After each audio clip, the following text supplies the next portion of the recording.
500 के खुले हो जाएंगे क्या भैया? या पेटीएम वगैरह कर दूं?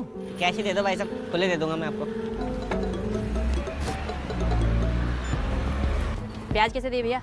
40 भाई साहब। और ये खीरा? 20 ले जाओ। और कुछ चाहिए भाई साहब? है? नहीं भैया, कुछ नहीं चाहिए। लाओ 500 दे दो, मैं खुले देता हूँ आपको। अभी तो आपको 500 का नोट दिया। नहीं भाई साहब, आपने 500 का नोट कहाँ दिया था मुझे? अरे यार कैसी बात कर रहे हैं भाई साहब? इन भाई साहब के आने से पहले मैंने पर्स निकाल के दिया तो था। पैसे तो आपके हाथ में थे ना। हाथ में? कहाँ है हाथ में? ये देखो खाली हाथ है मेरा तो। पर्स में देख लो भाई साहब, पर्स में रख लिए होंगे आपने। अरे यार अजीब बात कर रहे हैं। मैंने बोला कि जब मैं पर्स में से निकाल के दिए पैसे तो ये देखो खाली पड़ा है पर्स। पर्स में भी नहीं है तो देखो, नीचे गिर गए होंगे भाई साहब। अरे भाई जब मैं कह रहा हूँ नहीं है यहाँ पे तो खुद आके देख ले, कुछ भी नहीं है यहाँ तो। हाँ क्या सोच रहा है तू? क्या तुझे मेरी बात पे यकीन नहीं है या फिर तेरे मन में बेईमाना आ चुका और तू झूठ बोल के मुझसे दोबारा पैसे ऐंठना चाहता है? अरे भाई साहब कैसी बातें कर रहे हो, ईमानदार आदमी हूँ मैं, आप आजू बाजू किसी से भी पूछ लो। तेरे कहने का मतलब है कि मैं झूठ बोल रहा हूँ, मैं बेईमान हूँ? है? अरे अभी तेरा गल्ला चेक करूंगा ना, इसमें मिल जाएगा 500 का नोट। भाई साहब इसमें तो बहुत सारे 500 के नोट रखे हुए हैं, सारे आप ही के हैं क्या? दुकान के हैं मेरे। ऐसा है? मुझे मत सिखा, मुझे अपने नोट की पहचान है। देख रहे हो भाई साहब कैसे सरेआम झूठ बोल रहा है ये आदमी। अरे उनको बीच में क्यों ला रहे हो, मुझसे बात करो ना। अरे तो बात करने का टाइम नहीं है मेरे पास, चुपचाप मेरे पैसे दो और जाऊँ मैं यहाँ से। चलो भाई साहब।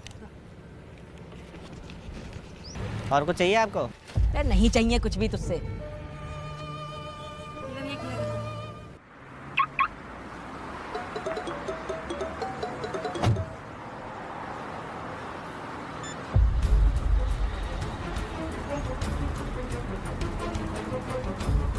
पैसे तो आपके हाथ में थे ना, पर्स में देख लो भाई साहब, पर्स में रख लिए होंगे आपने। हाँ ठीक है ठीक है। क्या तुझे मेरी बात पे यकीन नहीं है या फिर तेरे मन में बेईमाना आ चुका और तू झूठ बोल के मुझसे दोबारा पैसे ऐंठना चाहता है? कुछ और चाहिए भाई साहब? नहीं भाई साहब कुछ चाहिए नहीं। ये 500 रुपये देने आया था।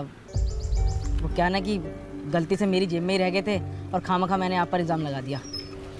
कोई बात नहीं भाई साहब, हो जाता है कभी कभी।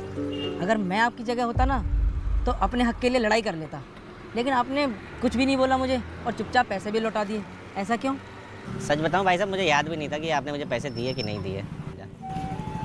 वैसे ही मेरे पिताजी कहते थे कि जो हमारी किस्मत का होता है ना, वो कहीं ना कहीं से घूम फिर के वापस आ ही जाता है। और अगर मैंने किसी का हक खाया होगा ना, किसी की किस्मत का खाया होगा, तो मैं कितना ही बचा लूँ, किसी ना किसी रास्ते से निकल ही जाएगा। बिल्कुल ठीक कहा भैया आपने। मिलकर अच्छा लगा आपसे। चलता हूँ।